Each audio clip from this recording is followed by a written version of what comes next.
C'était l'un de ces soirs d'automne du Sud, un de ceux qui semblent plus anciens que le temps lui-même.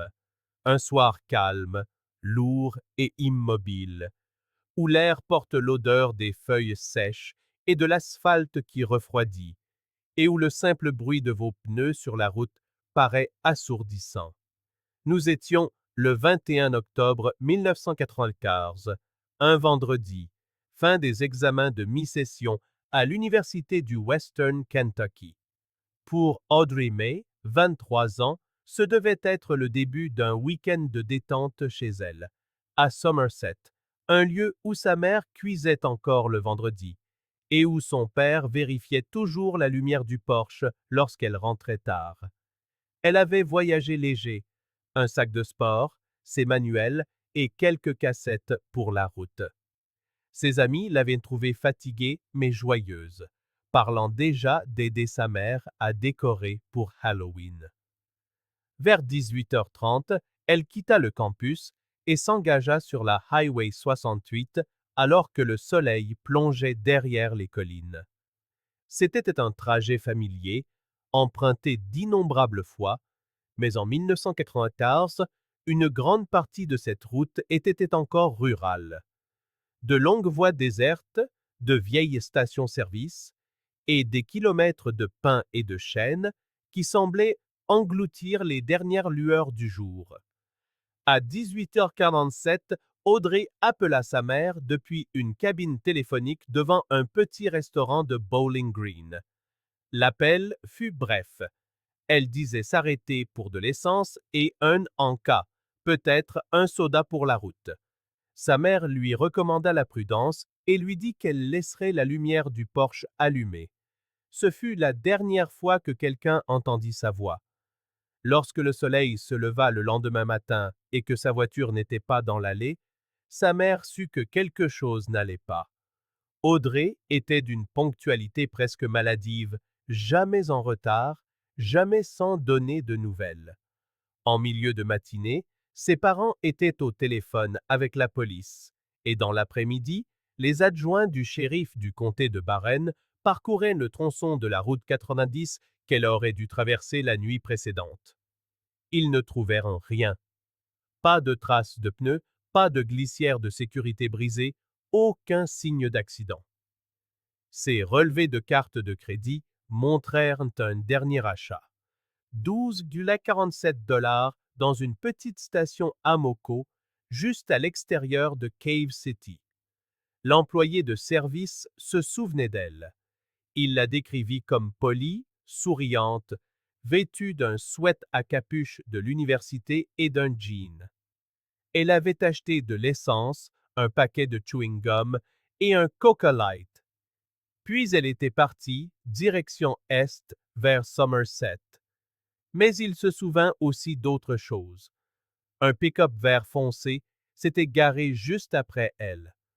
Le conducteur n'avait rien acheté. Il était resté là, moteur au ralenti près du bâtiment, les phares éteints. L'employé ne pouvait se rappeler le visage de l'homme, seulement la forme du camion, et le fait qu'il l'avait suivi une minute plus tard. Ce petit détail, à peine remarqué sur le moment, allait devenir le premier et unique indice tangible. Le soir même, la police lança un avis de recherche pour la Honda Civic bleue d'Audrey. Des hélicoptères balayèrent la lisière des arbres près de l'autoroute et des volontaires parcoururent les fossés à la lueur de leurs lampes de poche, criant son nom. Le son de leur voix s'évanouissait rapidement dans les bois épais. Chaque heure qui passait donnait l'impression que l'air lui-même se refermait sur la vérité, la dissimulant sous le chant des grillons et le rugissement lointain des camions sur l'Interstate. Ses amis de l'université furent interrogés. Aucun ne pouvait imaginer quelqu'un qui lui voudrait du mal. Elle n'avait pas de relations sérieuses. Elle ne sortait pas beaucoup. Ses professeurs la décrivaient comme responsable, réfléchie, une étudiante en journalisme qui gardait toujours un petit carnet sur elle. Elle n'était pas du genre à partir sans rien dire. Alors que le week-end laissait place au lundi, les chaînes d'information locales commencèrent à couvrir la disparition.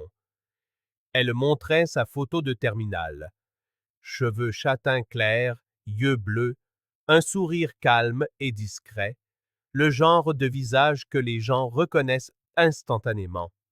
En quelques jours, Somerset sembla rétrécir. Des inconnus se présentèrent à la maison familiale avec des plats cuisinés, des lampes de poche ou simplement leurs larmes. Le père d'Audrey se tenait dehors la plupart des nuits avec sa propre lampe, la pointant vers la route comme s'il pouvait d'une manière ou d'une autre la guider chez elle.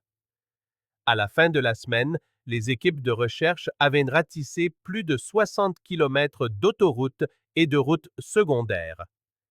Des plongeurs vérifièrent 2 étangs près de Mammoth Cave où des témoins pensaient avoir vu quelque chose scintiller dans l'eau. Ce n'était pas sa voiture. La police revenait sans cesse à cette station-service. L'employé, un homme nommé Terry Holt, subit plusieurs interrogatoires, n'ajoutant à chaque fois que de menus fragments. Il pensait que le camion pouvait être un Ford F-150, peut-être du début des années 80. Il ne se souvenait pas de la plaque d'immatriculation, mais il se rappelait le son, un cliquetis sourd, comme si quelque chose était mal fixé sous le capot. Pour les enquêteurs, c'était peu de choses. Ils vérifièrent les motels, les restaurants et les aires de repos à proximité, mais personne d'autre n'avait vu Audrey ou le camion cette nuit-là. Aucune trace de sa voiture sur les enregistrements de sécurité, bien que la plupart des caméras dans cette région fussent vieilles ou peu fiables. C'était comme si elle s'était simplement volatilisée quelque part entre les lumières de la station-service et les ombres du comté voisin. Son père parcourut ce tronçon chaque jour pendant des mois, s'arrêtant parfois sur le bord de la route pour simplement fixer les arbres. Il dit un jour à un journaliste « Il y a quelque chose là-dehors, quelque chose que nous ne voyons pas. » Mais alors que la première semaine se transforma en 2, puis en 1 mois, l'espoir commença à faiblir. Les coûts de recherche augmentèrent, les pistes se raréfièrent, et pour une famille tranquille du Kentucky, qui mesurait autrefois le temps en anniversaire et en vacances scolaires, la vie commença à se diviser selon un nouveau calendrier, avant la disparition d'Audrey et après. La seule certitude était qu'elle était bien arrivée à cette station-service. Elle avait fait le plein. Elle avait souri.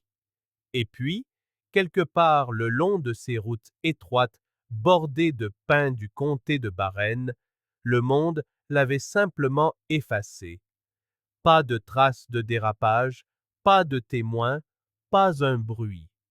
Juste une jeune fille disparue, une autoroute dans la nuit et un pick-up sombre dont personne ne pouvait se souvenir clairement.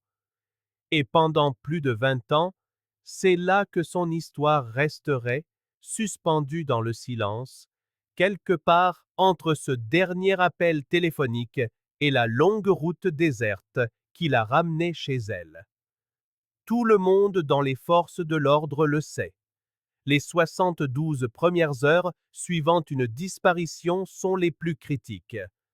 Mais alors que le 3e jour s'achevait depuis qu'Audrey May avait été vue pour la dernière fois, les inspecteurs du comté de Barren manquaient de pistes. Les routes étroites entre Bowling Green et Somerset s'étendaient sur des kilomètres, serpentant à travers des terres agricoles, des forêts de pins denses et des chemins forestiers oubliés qui n'avaient pas vu de camions depuis des décennies. La région était un labyrinthe de chemins de terre et de lits de ruisseaux. Si quelque chose ou quelqu'un s'était perdu là-dehors, il aurait pu y rester caché à jamais. Durant ces premières semaines, les recherches semblaient sans fin. La police fit appel à des hélicoptères et des unités canines, tandis que des volontaires des villes voisines, des camionneurs, des groupes paroissiaux et des étudiants se déployèrent dans toute la région.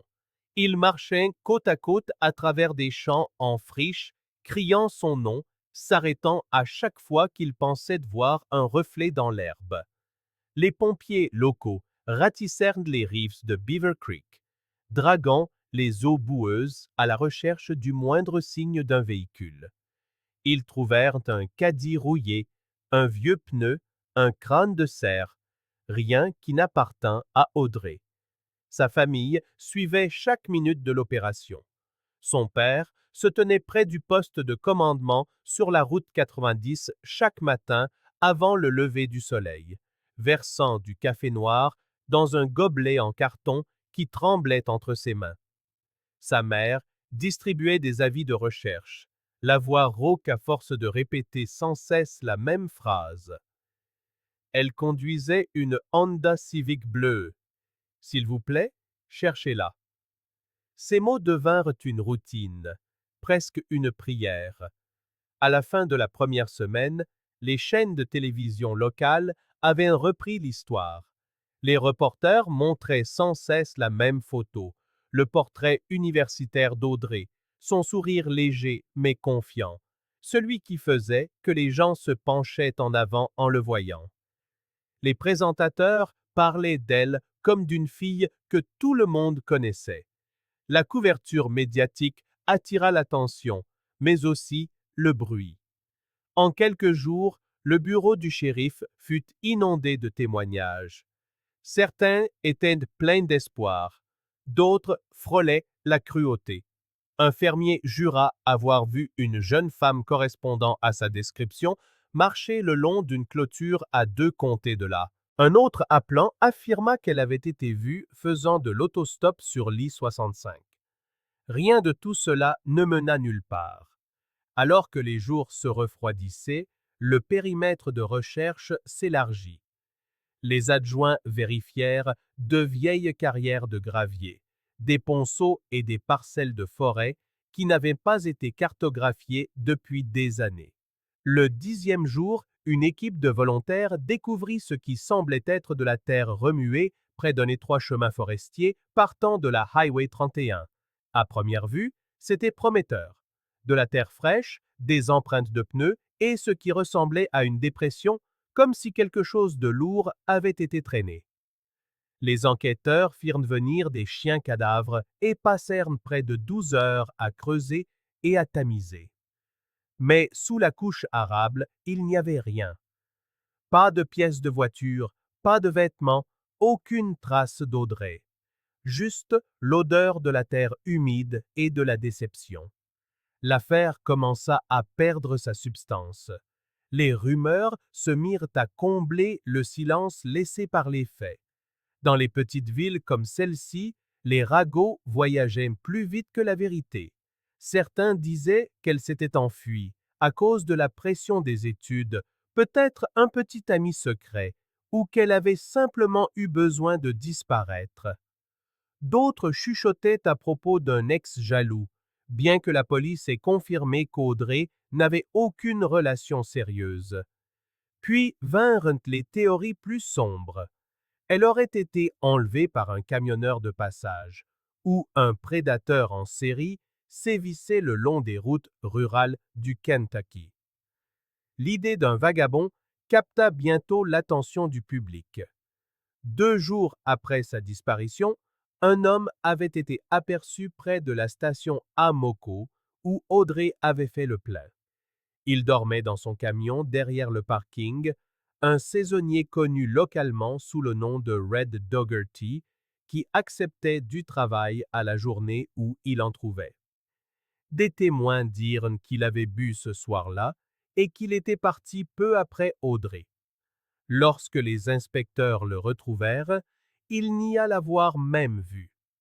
Son alibi, avoir passé la nuit dans la ferme d'un ami, était fragile, mais pas impossible. Ils analysèrent son camion à la recherche de la moindre trace de la présence d'Audrey.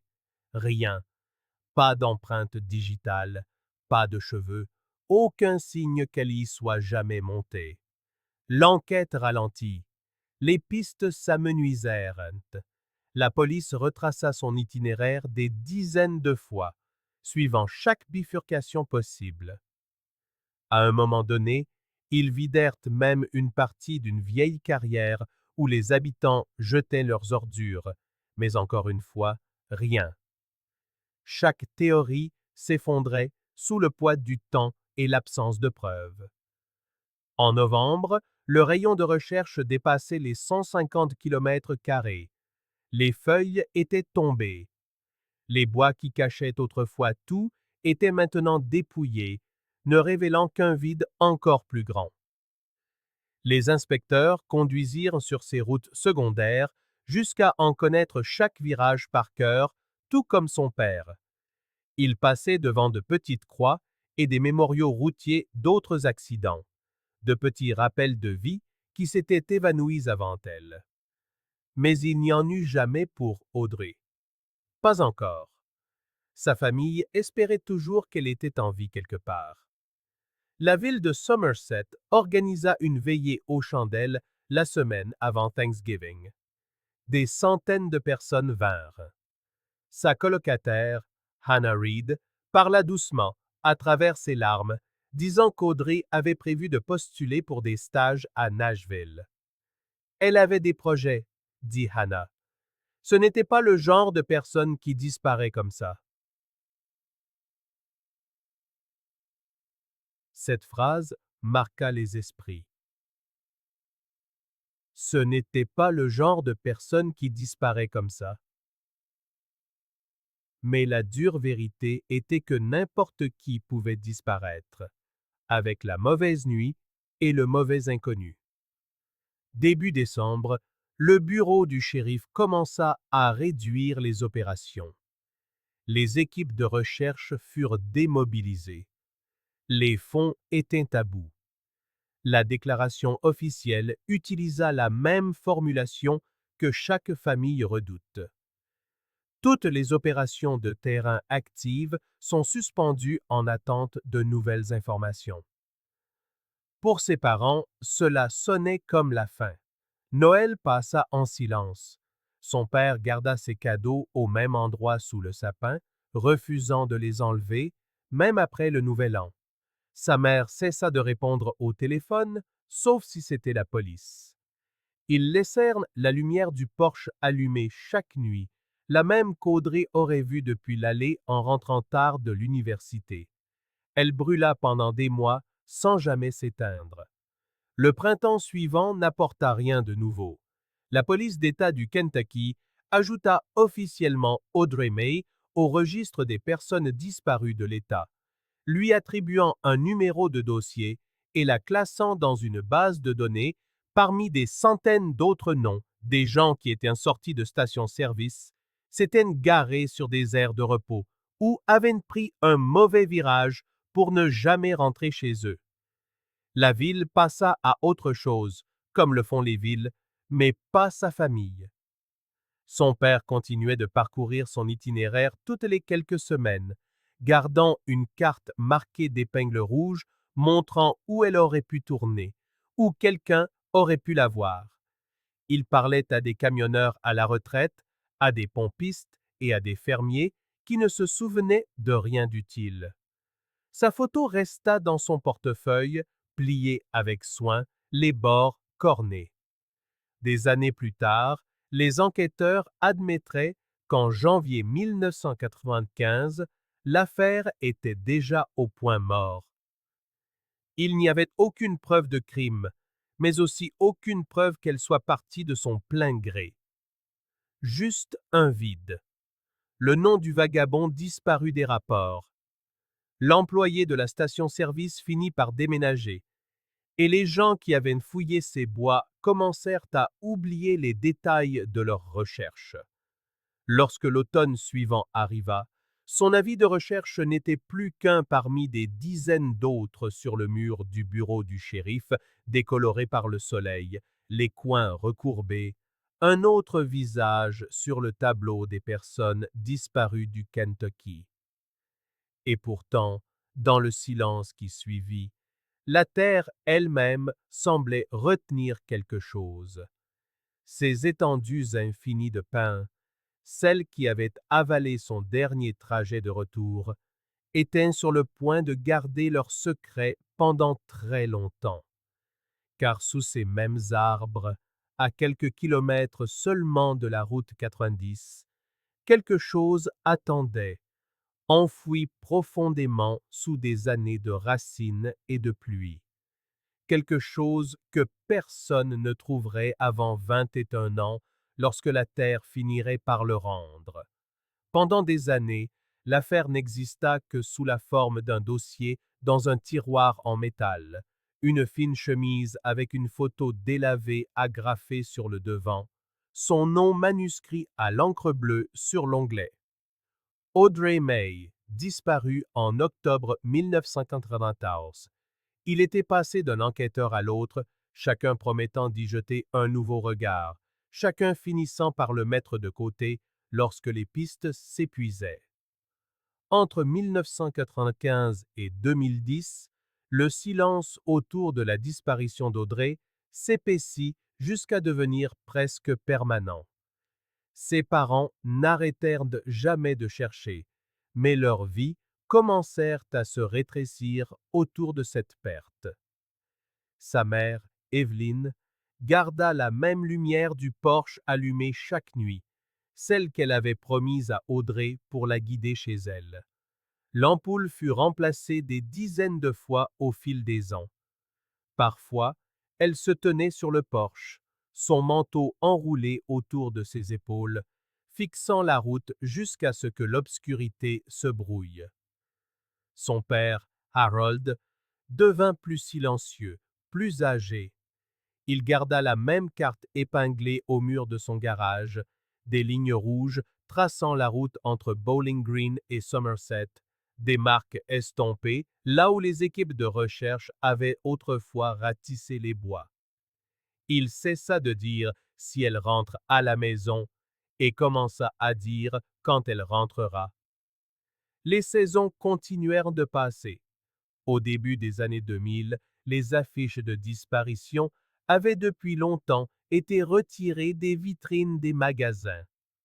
De nouvelles affaires prirent leur place, de nouveaux noms, de nouveaux visages, de nouvelles familles attendant des réponses. La photo d'Audrey finit dans un classeur intitulé Affaires non résolues, District de l'Ouest du Kentucky, une parmi des centaines, un numéro de dossier dans une base de données, un fichier rarement ouvert.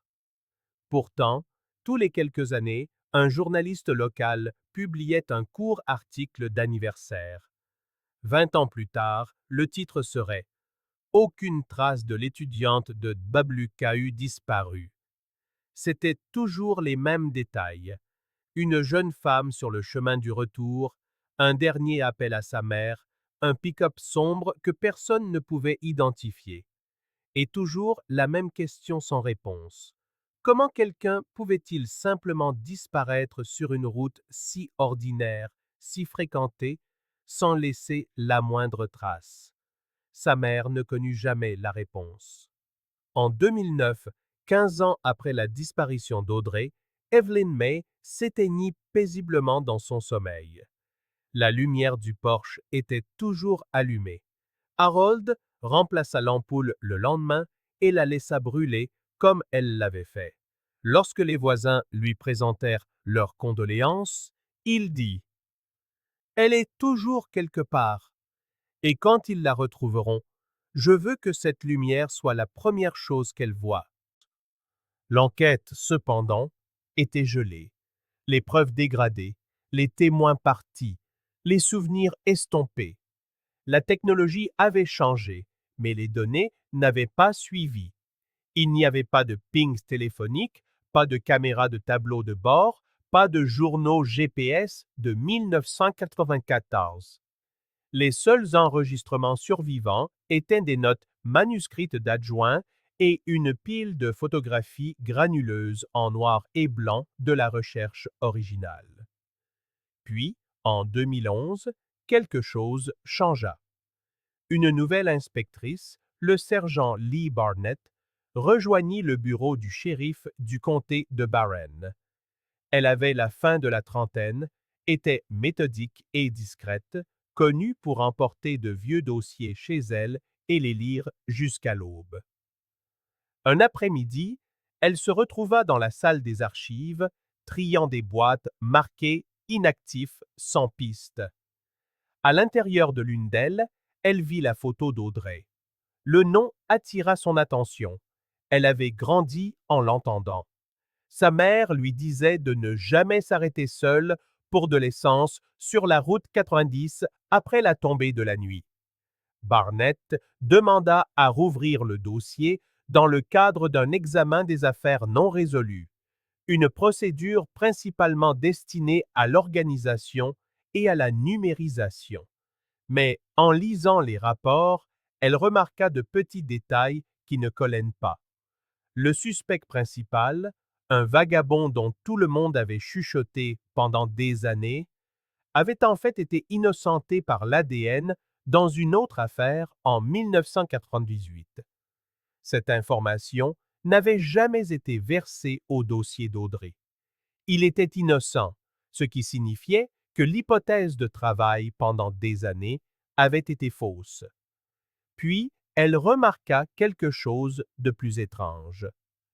Les journaux d'incidents originaux mentionnaient une caméra de circulation près de la jonction de la route 90, une qui aurait pu capturer des véhicules passant dans la région à l'heure de la disparition d'Audrey. La note indiquait que les images avaient été demandées par les enquêteurs en 1994, mais il n'y avait aucune trace de leur réception. Le journal indiquait simplement « Bande indisponible, archives manquantes ».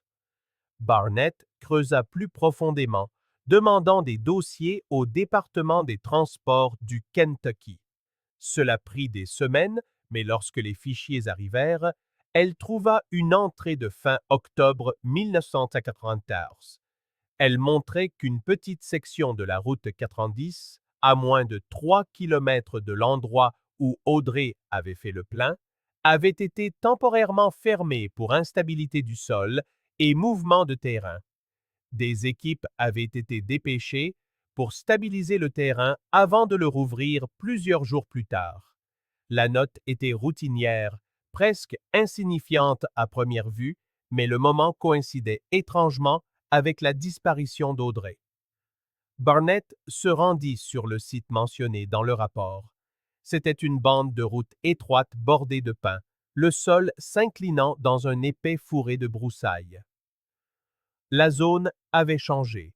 Glissière de sécurité remplacée, asphalte refait, mais le terrain présentait toujours une déclivité anormale, comme si quelque chose en dessous s'était un jour effondré et avait été réparé. Elle nota les coordonnées dans son carnet, n'écrivant que 2 mots à côté. Vérifier dossier. Lorsqu'elle demanda les permis de construire originaux, elle se heurta à une autre impasse. Le sous-traitant mentionné n'existait plus. Ses archives avaient été dissoutes à la mort du propriétaire en 2003. L'entreprise était locale, petite, familiale, et ses papiers, s'ils existaient encore, étaient probablement dans des boîtes dans la grange ou le grenier de quelqu'un. Pourtant, Barnett ne pouvait se défaire du sentiment que quelque chose avait été manqué. Chaque affaire de personne disparue laisse derrière elle un résidu, un ensemble de petites incohérences qui, lorsqu'elles sont alignées, racontent leur propre histoire. Ici, l'histoire pointait vers la terre elle-même. Pendant ce temps, la ville avait ses propres explications. À Somerset, les gens avaient commencé à appeler les bois près de la route 90 l'endroit qui avale. C'était à moitié une blague, à moitié un avertissement, un tronçon de route où les voitures perdaient parfois de l'adhérence, où le brouillard s'accumulait les matins froids, où les phares semblaient s'évanouir avant d'atteindre les arbres. Les camionneurs disaient que les pins étaient maudits, que la terre bougeait comme si elle cachait quelque chose. Quelques habitants du coin juraient avoir vu d'étranges lueurs là-bas, tard dans la nuit. Des faisceaux vacillant sous les arbres, comme si quelqu'un cherchait son chemin avec une lampe de poche. Harold May ne croyait pas aux histoires, mais il les avait toutes entendues. Parfois, il prenait sa voiture juste pour aller s'asseoir sur le bas-côté, moteur éteint, vitres baissées, à écouter le silence. Il disait que cet endroit n'avait jamais sonné juste. Pas de grillons, pas d'oiseaux, juste le vent qui s'engouffrait dans les branches. Un jour, il avait confié à un voisin. Si j'étais elle, je serais quelque part par ici. En 2012, l'inspectrice Barnett avait compilé ses découvertes dans un nouveau rapport. Un suspect innocenté, des enregistrements de caméras manquants, une fermeture de route inexpliquée. Mais sans preuve matérielle, l'affaire ne pouvait avancer. Il n'y avait pas de nouveaux témoins, pas d'objets retrouvés, aucun signe de la voiture. C'était comme si Audrey et son véhicule avaient été effacés de la surface de la Terre. Pourtant, elle déposa une demande officielle pour un examen au géoradar de la pente de la route 90, citant des anomalies historiques dans les registres du sol. La demande fut rejetée pour des raisons de coût. Il faudrait des années avant que quiconque ne reconsidère la question. Pour l'instant, le nom d'Audrey May retourna sur l'étagère, son dossier un peu plus épais, mais pas plus près d'une réponse. Et pourtant, les coordonnées que Barnett avait notées dans son carnet, cette petite portion de route marquée par une instabilité du sol, allait plus tard devenir l'endroit même où tout a basculé. Car sous ces mêmes pins, sous des couches d'argile et de racines qui avaient poussé pendant 2 décennies, la terre gardait encore ce que personne ne pouvait trouver. Il faudrait 21 ans pour que la terre le lui rende. Chaque affaire sur cette chaîne demande des semaines de recherche, de vérification des faits et de longues nuits à découvrir la vérité. Nous le faisons parce que ces histoires comptent et que quelqu'un mérite encore que l'on se souvienne de lui. Si vous voulez que nous continuions à mettre en lumière ces véritables mystères, s'il vous plaît, aimez, abonnez-vous et partagez dans les commentaires la partie de l'affaire d'aujourd'hui qui vous a le plus marqué. Pour plus de mystères non résolus qui ont trouvé une solution, les liens vous attendent dans la description ci-dessous. Maintenant, revenons à l'affaire. C'était un matin gris et humide de mai 2015, le genre de matin où l'air vous colle à la peau et où le brouillard pèse lourdement sur les pins. Une équipe de construction défrichait un terrain près de l'ancienne déviation de la route 90, préparant le sol pour un nouveau projet immobilier. Le site était resté intact pendant des décennies, une étrange parcelle de terre triangulaire que le comté avait autrefois qualifiée de sol instable. Mais ce matin-là, le promoteur avait enfin obtenu l'autorisation de commencer à creuser. Le contremaître se souvint avoir dit que c'était étrange de travailler dans un endroit qui avait été clôturé si longtemps, mais pour lui, ce n'était qu'un chantier de plus. Vers 9h20, l'une des excavatrices heurta quelque chose de solide. L'opérateur supposa qu'il s'agissait de vieux débris, peut-être de la roche ou un tuyau rouillé. Mais lorsque le godet racla la surface, il produisit un son que personne ne confondrait avec de la pierre, un tintement métallique et creux. La machine s'arrêta. Les ouvriers se rassemblèrent, se penchant au-dessus du bord de la fosse, et à travers les couches de terre humide, ils purent voir quelque chose de bleu, de lisse. Il fallut un instant pour comprendre ce qu'ils regardaient, le bord incurvé d'un toit de voiture, écrasé sous des tonnes d'argile compactée. Ils appelèrent le contremaître, qui appela le bureau du shérif. En moins d'une heure, les adjoints arrivèrent et bouclèrent le site. L'équipe se tint à l'écart pendant que les enquêteurs descendaient dans la fosse, leurs bottes s'enfonçant dans le sol meuble. La voiture était déformée, le châssis tordu par la pression et le temps. Des racines de pin avaient poussé à travers les fenêtres et s'enroulaient autour des cadres de porte, tels des veines.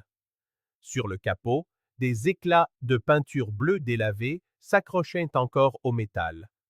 Un emblème Honda était à peine visible. En creusant soigneusement autour du véhicule, ils découvrirent que l'avant était incliné vers le bas, comme s'il avait été conduit ou poussé dans une cavité avant d'être enterré. À l'intérieur, derrière le pare-brise brisé, la silhouette d'un squelette était affalée sur le siège du conducteur. Les restes étaient partiellement recouverts d'un tissu pourri, le genre qui aurait pu être un sweatshirt d'université. Lorsque l'équipe de la police scientifique arriva, elle commença à tout documenter, chaque centimètre de sol, chaque fragment de verre. Près du plancher côté passager, un sac à main fut retrouvé, usé, le cuir craquelé, mais encore intact. À l'intérieur se trouvaient les restes d'un portefeuille, une carte d'étudiant universitaire dont l'encre avait depuis longtemps pâli à cause de l'eau, et un petit porte-clés en argent en forme de croissant de lune. Mais ce qui attira l'attention de tous fut l'étui de téléphone coincé entre le siège et la console. Il était fendu et cassant sous la pression, sa gravure encore visible sous une fine pellicule de boue. 2 lettres. AM. En quelques heures, le numéro de série du véhicule fut traité. Les résultats tombèrent avant le coucher du soleil. Le numéro correspondait à une Honda Civic bleue enregistrée au nom d'Audrey May, la même voiture qui avait disparu sans laisser de traces en octobre 1994. La nouvelle se répandit rapidement. Le soir même, les journalistes locaux étaient postés sur le chantier de construction, leur voix basse alors qu'ils parlaient aux caméras. Les autorités pensent avoir localisé le véhicule appartenant à Audrey May, étudiante disparue de l'ouest du Kentucky, qui s'est volatilisée il y a 21 ans. Les mots semblaient surréalistes pour quiconque avait vécu cette histoire. 21 ans. Lorsque les inspecteurs informèrent Harold May, il ne parla pas pendant un long moment. Il a simplement fixé la photo de la voiture retrouvée, sa main tremblant légèrement sur le papier. Pendant des années, il avait dit aux gens qu'elle était quelque part, qu'un jour on la retrouverait. Il n'avait simplement jamais imaginé qu'elle avait été si proche depuis le début. L'enquête qui suivit fut méticuleuse. Les équipes de la police scientifique commencèrent à excaver la zone environnante, retirant la terre couche par couche pour préserver tout ce qui pourrait expliquer comment la voiture s'était retrouvée là. Ils trouvèrent des preuves que le sol au-dessus avait été perturbé puis remblayé, la preuve que la voiture n'avait pas simplement glissé dans un gouffre. Quelqu'un l'avait enterrée intentionnellement. L'argile avait durci avec le temps, la scellant complètement. À l'intérieur du véhicule, ils récupérèrent ce qui restait des affaires d'Audrey, une veste en jean délavé, une barrette à cheveux et un cahier d'étudiant déformé par l'humidité. La ceinture de sécurité du côté conducteur était toujours bouclée. Les anthropologues judiciaires notèrent plus tard ce détail dans leur rapport. Cela suggérait qu'elle n'avait pas été projetée vers l'avant, que la voiture n'avait pas eu un accident au sens traditionnel du terme. Le site de la découverte lui-même racontait sa propre histoire. Selon les registres du comté, cette parcelle de terrain faisait partie d'un projet de construction à la fin de 1994. la semaine même où Audrey avait disparu. Le projet avait été brièvement interrompu en raison d'un sol instable, mais les coordonnées exactes où sa voiture fut trouvée correspondaient à cette même zone instable mentionnée dans le journal de construction de l'autoroute que l'inspectrice Barnett avait signalé des années plus tôt lors de son examen de l'affaire. Quand elle reçut l'appel cet après-midi-là, Barnett se rendit directement sur les lieux. Debout près de la fosse d'excavation, elle regarda la voiture écrasée, à moitié encastrée dans la terre. Tout ce qu'elle avait soupçonné, les enregistrements manquants, la fermeture de la route, l'instabilité qui n'avait jamais eu de sens, tout était lié. Elle déclara plus tard aux journalistes: La vérité était sous terre. Nous ne savions simplement pas où chercher. L'analyse scientifique prit des mois. Les couches de sol montraient une compression compatible avec l'utilisation de machinerie lourde. Les tests chimiques révélèrent des traces de gazole et de liquide hydraulique provenant probablement d'équipements industriels. Les enquêteurs commencèrent à examiner les registres des entreprises de construction de 1994 pour identifier qui avait travaillé sur ce site.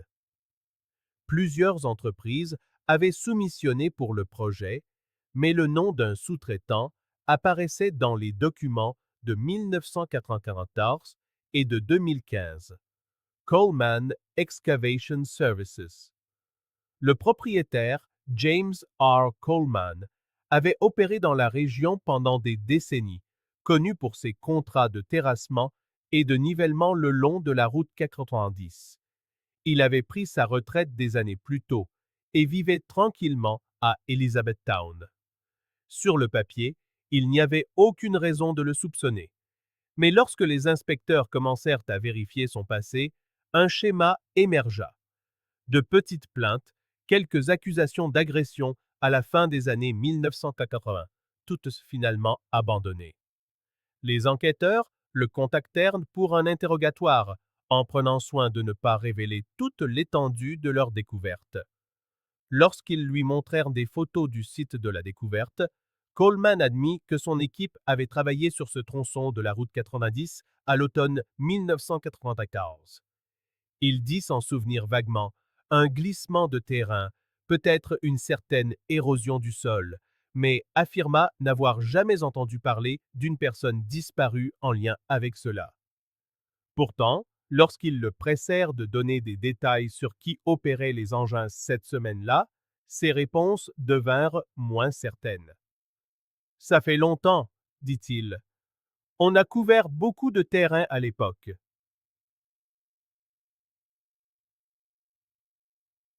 La déclaration ne semblait pas juste. À la fin de l'été, les équipes scientifiques terminèrent leur rapport préliminaire. Les restes d'Audrey furent officiellement identifiés grâce aux archives dentaires et aux tests ADN. La nouvelle fit les gros titres à travers le Kentucky. Des veillées aux chandelles furent organisées à l'Université de Western Kentucky et à Somerset, où les habitants déposèrent des fleurs au bord de la route près du site. Certains d'entre eux avaient participé aux recherches 20 ans plus tôt. Pour eux, la découverte apportait une conclusion, mais pas la paix. Les journalistes couvrant l'affaire notèrent un détail obsédant. La voiture d'Audrey avait été enterrée à moins de 3 kilomètres de la station-service où elle s'était arrêtée la nuit de sa disparition. Elle était là, juste là, cachée sous la même route que des centaines de personnes empruntaient chaque jour depuis 21 ans. L'affaire qui s'était autrefois estompée en rumeur était redevenue une scène de crime. Les inspecteurs pensaient que quiconque avait enterré la voiture avait accès à de l'équipement lourd, une connaissance du terrain et une raison de garder cet endroit intact. La chronologie correspondait parfaitement aux anciens journaux de construction. Lorsque les enquêteurs réexaminèrent le dossier de 2011 que l'inspectrice Barnett avait rouvert, ils réalisèrent qu'elle avait, sans le savoir, noté les coordonnées de l'endroit même où la voiture d'Audrey avait été retrouvée. C'était là depuis le début, à seulement 2 mètres sous la surface. Alors que les caméras de télévision filmaient le retrait final de la voiture, une foule se rassembla derrière le cordon de police. Certains d'entre eux avaient fouillé ces bois en 1994, leurs lampes de poche balayant les arbres à moins de 50 mètres de l'endroit où elles se trouvaient. Voir la voiture s'élever de la terre, c'était comme voir un fantôme tiré du passé.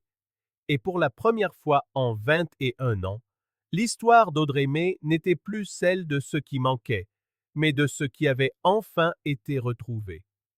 Mais même alors que les enquêteurs scellaient des preuves, une question restait en suspens. Qui l'avait enterré là? Car quelque part, la personne qui avait recouvert cette voiture de terre et de racines marchait librement depuis 2 décennies, croyant que personne ne la trouverait jamais. La vérité, en fin de compte, n'était pas enterrée beaucoup plus profondément que ça. Lorsque les enquêteurs eurent enfin le temps d'étudier le site, ils réalisèrent que ce qu'ils voyaient n'était pas un accident, mais quelque chose de délibéré. Les couches de sol racontaient une histoire. Sous l'argile compactée, il y avait un motif, une séparation distincte entre les sédiments naturels et une couche qui avait été mécaniquement perturbée puis recompressée. Un géologue légiste de Louisville le confirma. Le sol ne s'était pas effondré de lui-même. Il avait été ouvert, remblayé et nivelé, probablement à l'aide d'équipements de construction. Quiconque avait enterré la voiture d'Audrey May savait exactement comment la faire disparaître. Alors que les jours passaient, les inspecteurs passèrent au peigne fin chaque centimètre de la fosse. Un détail se démarqua immédiatement. La ceinture de sécurité du conducteur était toujours bouclée. Ce détail changeait tout. Cela signifiait qu'Audrey n'était probablement pas au volant lorsque la voiture est entrée dans le sol. Quelqu'un l'avait soit attachée après coup, soit l'avait placée là intentionnellement.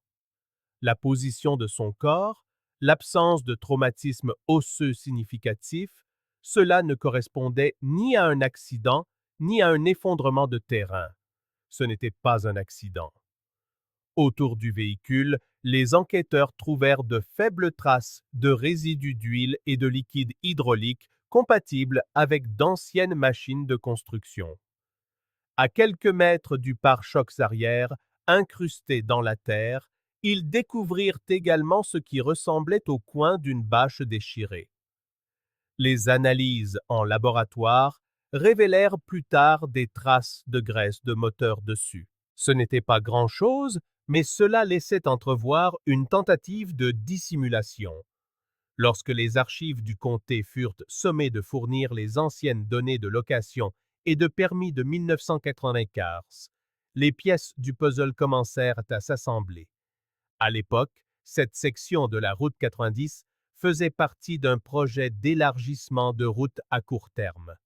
Le locataire de cette parcelle de terrain, selon les documents d'archives, était un entrepreneur en construction nommé James R. Coleman. Le nom de Coleman était familier au département, mais pas pour cette affaire. À la fin des années 1980, il avait purgé une courte peine pour agression aggravée après avoir attaqué une autostoppeuse près de Glasgow. Les similitudes étaient difficiles à ignorer.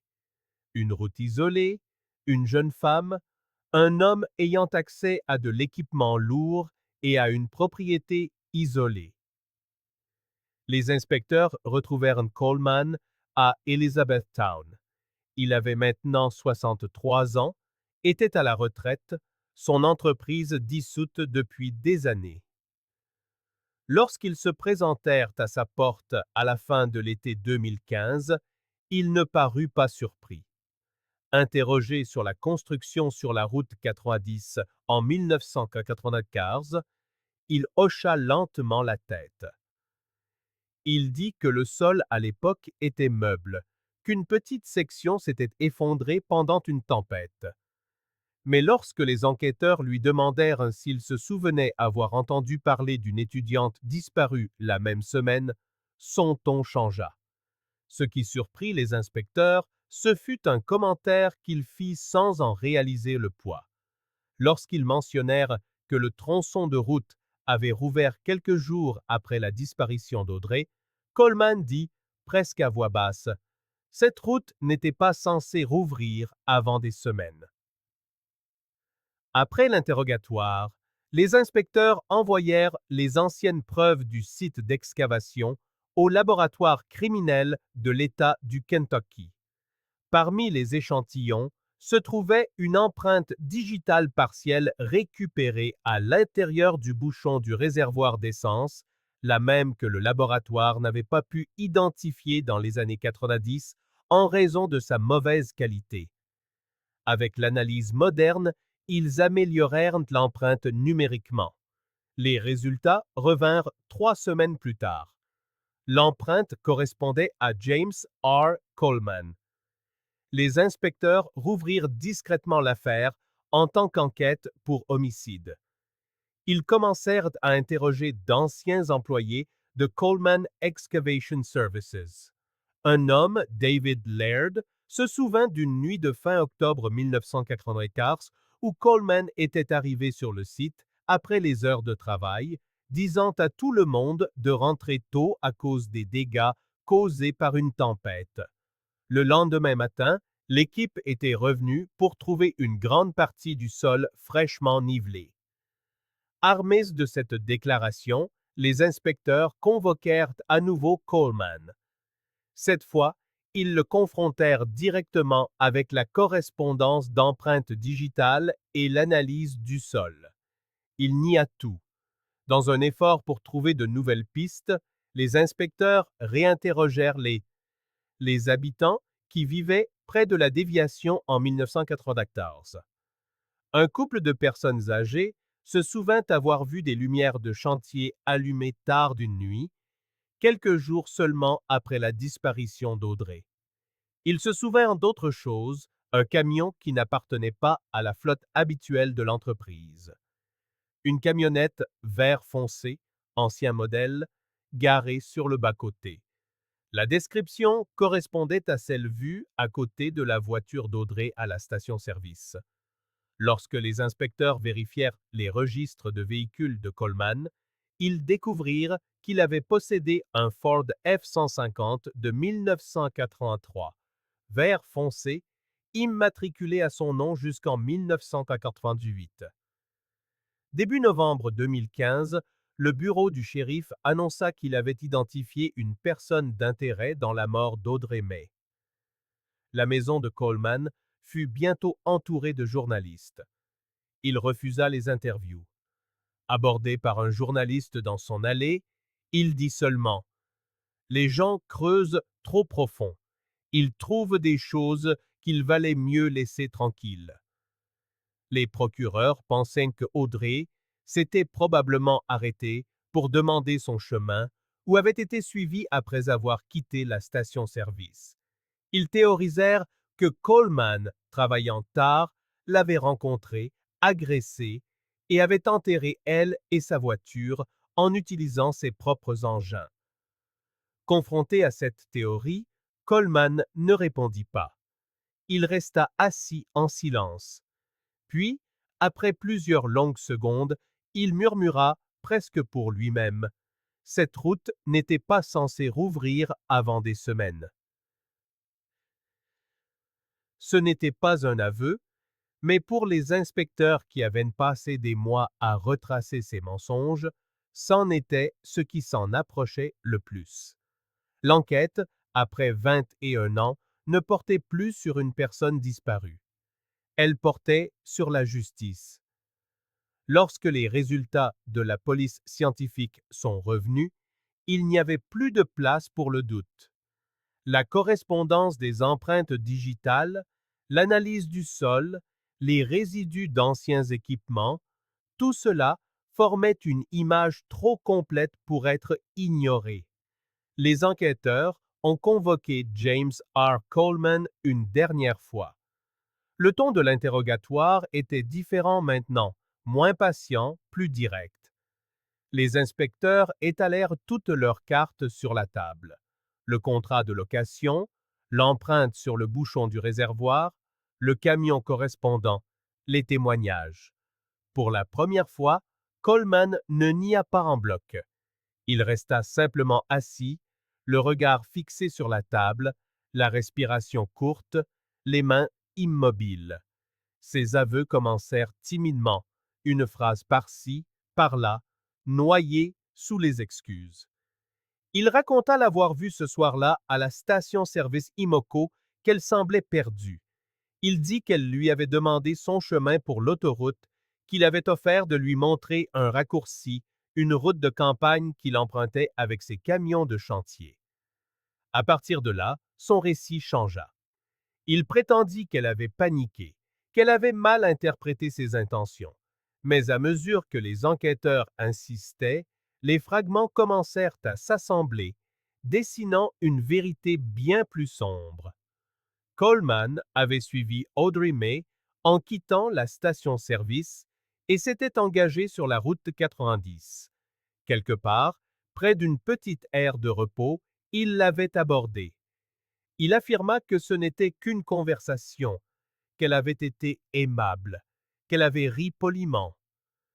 Mais lorsqu'elle repoussa ses avances, il la frappa une seule fois, assez fort pour lui faire perdre connaissance. Il affirma qu'il n'avait pas l'intention de la tuer, que tout était arrivé trop vite.